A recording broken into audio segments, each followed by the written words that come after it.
local YMCA to discuss what some call a silent killer. According to the Centers for Disease Control, about 10 people die every day from unintentional drowning.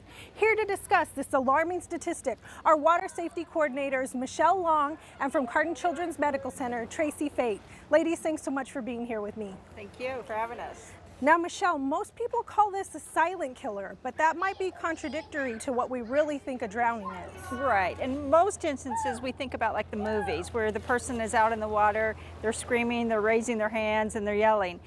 That's not what happens, especially with small children.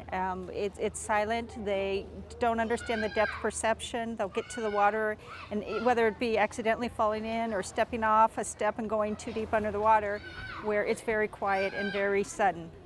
And Tracy, a drowning can happen in just seconds. It can truly happen in seconds. It doesn't take long. I mean, I think every mother's been there where they've been watching their child and they turn around, the child's gone under. So when you're not keeping a diligent eye on your child, they can go under, and if they're under too long, that's all it takes. What are some of the things that we can do to protect our children? There's a couple of things that you can do, and we kind of keep it on the basics of the ABCs of water safety.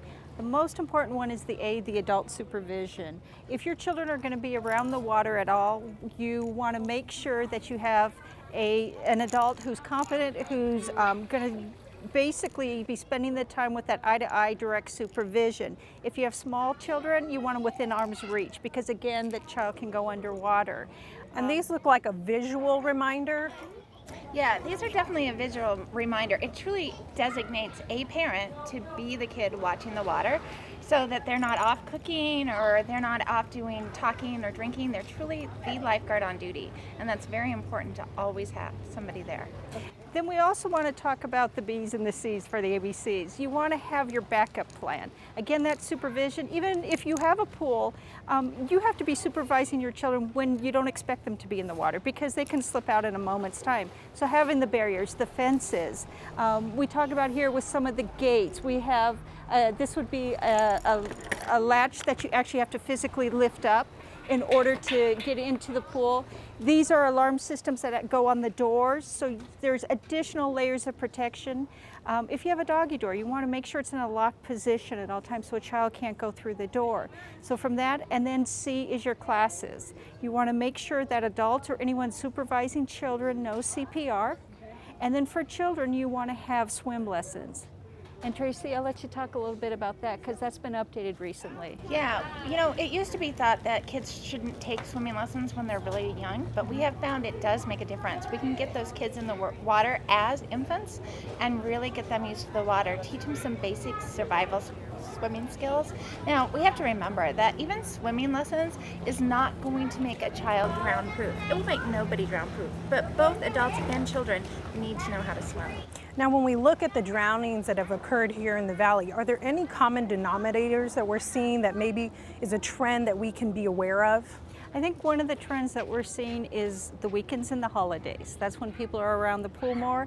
A lot of times there's barbecues and different things going on. You might have numerous adults around the water and around the pool, and I think what you hear time and time again is the assumption that some other person is watching the children. So you have to designate that water watcher. It goes back to that.